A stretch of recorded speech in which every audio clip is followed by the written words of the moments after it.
يا حامل القرآن قد خصك الرحمن.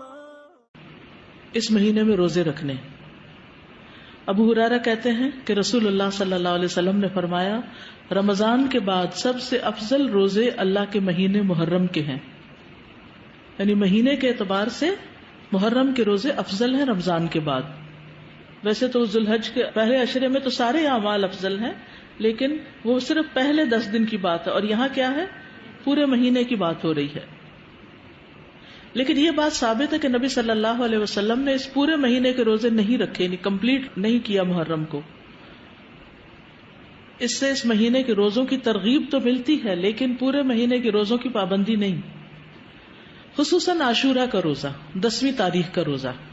جب آپ سے اس دن کے روزے کے بارے میں پوچھا گیا تو آپ نے فرمایا یہ روزہ گزرے ہوئے 1 سال کے گناہوں کا کفارہ بن جاتا ہے. یعنی پچھلے محرم سے لے کے اب تک کے جو گناہ ہوں گے وہ انشاءاللہ معاف ہوں گے. صغیرہ گناہوں کی طرف اشارہ ہے. اللہ کے رسول صلی اللہ علیہ وسلم نے اس کے بارے میں فرمایا یقیناً عاشورہ اللہ کے دنوں میں سے ایک دن ہے، یعنی خاص دنوں میں سے ہے. تو جو چاہے اس دن روزہ رکھے، جو چاہے چھوڑ دے. یعنی نفلی روزہ ہوگا، فرض نہیں ہے. رمضان کے روزے فرض ہونے سے پہلے یہ فرض تھا. ابن عباس سے روایت ہے، وہ کہتے ہیں کہ میں نے نبی صلی اللہ علیہ وسلم کو نہیں دیکھا کہ عاشورہ کے دن اور رمضان کے مہینے کے علاوہ کسی دن کو افضل سمجھ کر آپ نے اس دن کا روزہ رکھا ہو.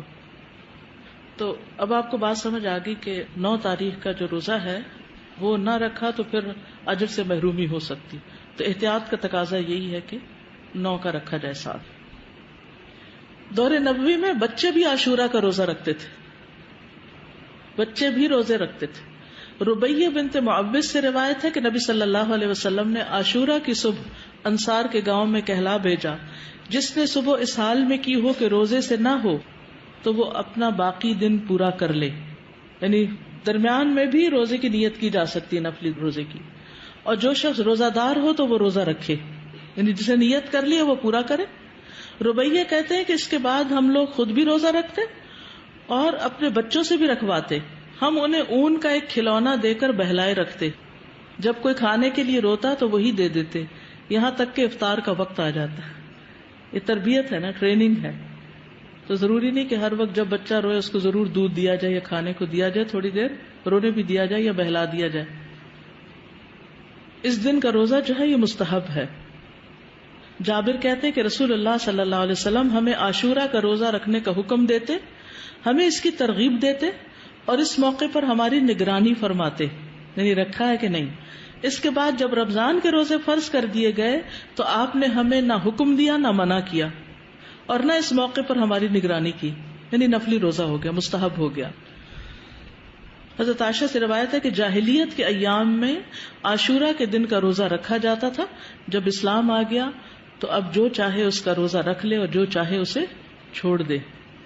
لیکن نبی صلی اللہ علیہ وسلم نے 2 دن کے روزے کا ارادہ کیا، یعنی 9 اور 10 کا.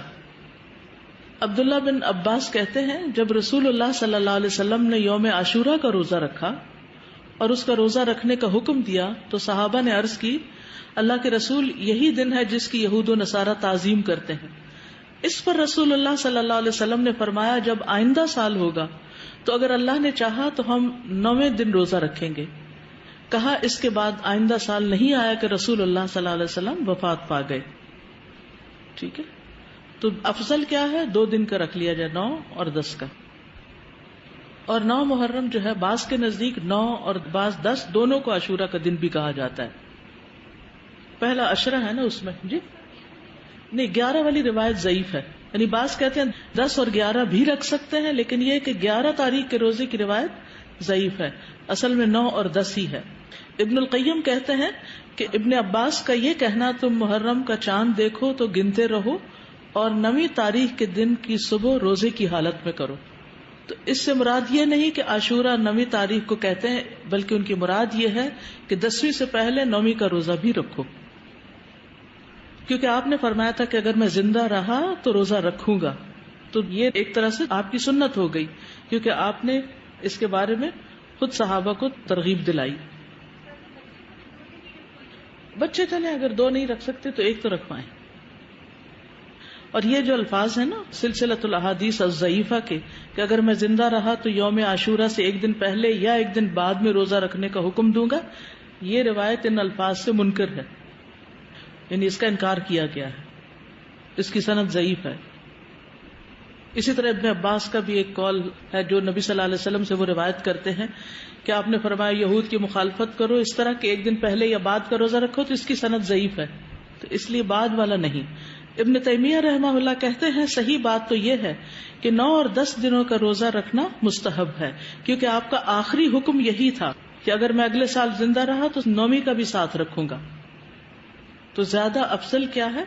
ویسے تو پورے مہینے میں روزے رکھ سکتے ہیں، آپ چاہیں تو 11ویں کا ساتھ رکھ لیں، 3 اکٹھے رکھ لیں، لیکن وہ جو ہے نا فضیلت والی بات اور مستحب ہونے والی بات وہ 9 ہی کی ہے۔ يا حامل القرآن قد خصك الرحمن